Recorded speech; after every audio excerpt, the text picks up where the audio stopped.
Tu te promets toujours que demain, tu t'y mets vraiment. Demain, tu seras plus organisé.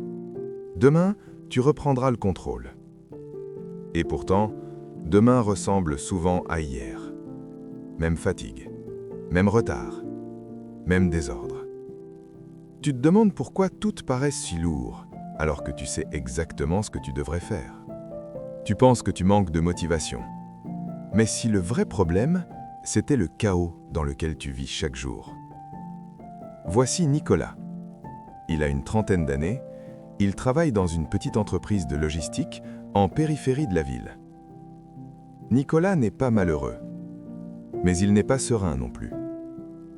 Ses journées sont pleines, sans jamais être claires.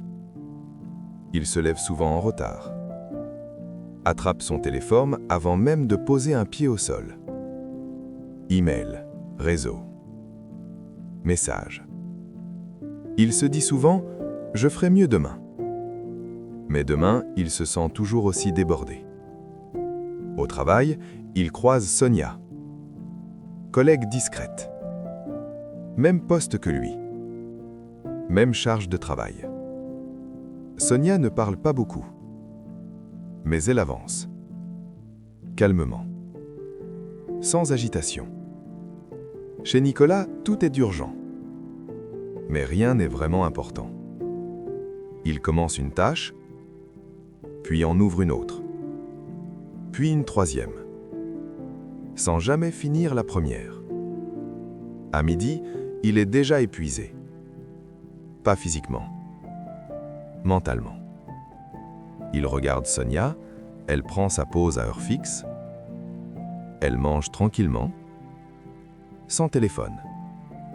Nicolas, lui, mange vite, devant un écran, en pensant à tout ce qu'il n'a pas encore fait. Le soir, il rentre chez lui avec cette sensation étrange.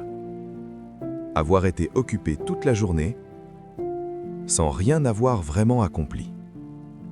Il voulait se remettre au sport, lire, se former. Mais il n'a pas l'énergie. En réalité, il est noyé. Pas par le travail, mais par le désordre invisible. Un lundi, Nicolas décide de changer. Il se sent motivé. Très motivé.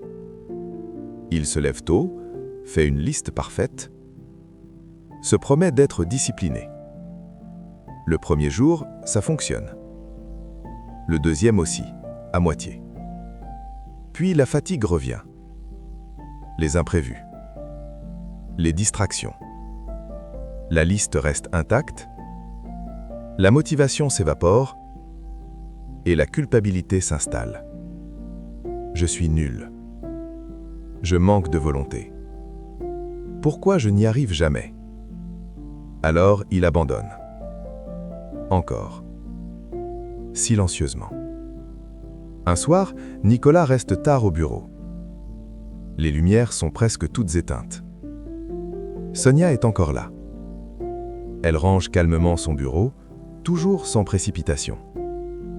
Nicolas lui demande « Comment tu fais pour être toujours aussi tranquille ?» Sonia sourit, elle répond doucement « Je ne suis pas tranquille. Je suis structurée. » Elle explique « Avant, j'étais comme toi. Toujours fatiguée.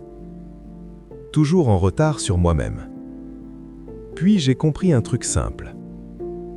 Le chaos fatigue plus que la discipline. » Sonia explique « Quand tout est flou, ton cerveau travaille sans arrêt.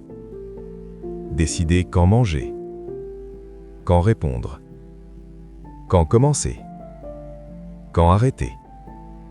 Ça semble libre, mais en réalité, c'est épuisant. Alors j'ai fait l'inverse. J'ai réduit mes choix. Mêmes horaires, même ordre, même rituel. Pas pour me punir, mais pour me reposer. Nicolas réalise quelque chose. Le chaos l'a toujours souffert, mais il l'a confondu avec la liberté. La discipline, il la voyait comme une prison. Des règles, des contraintes.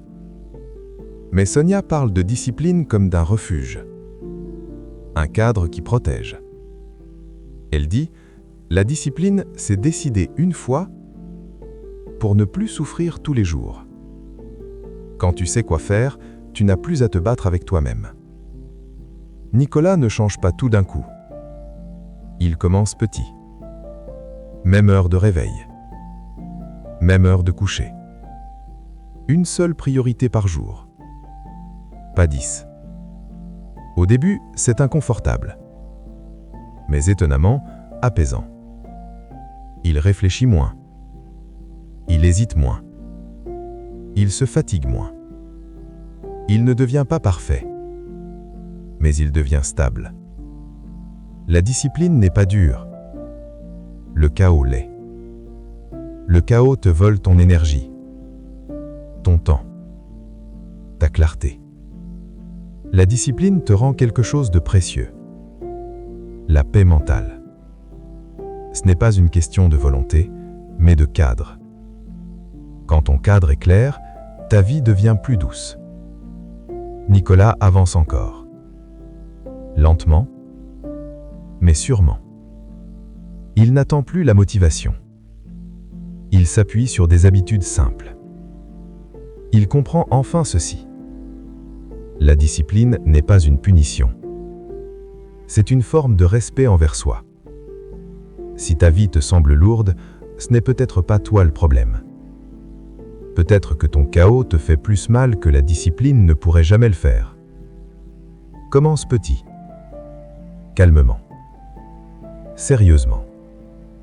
Et si tu veux continuer ce chemin, reste ici. On avance ensemble.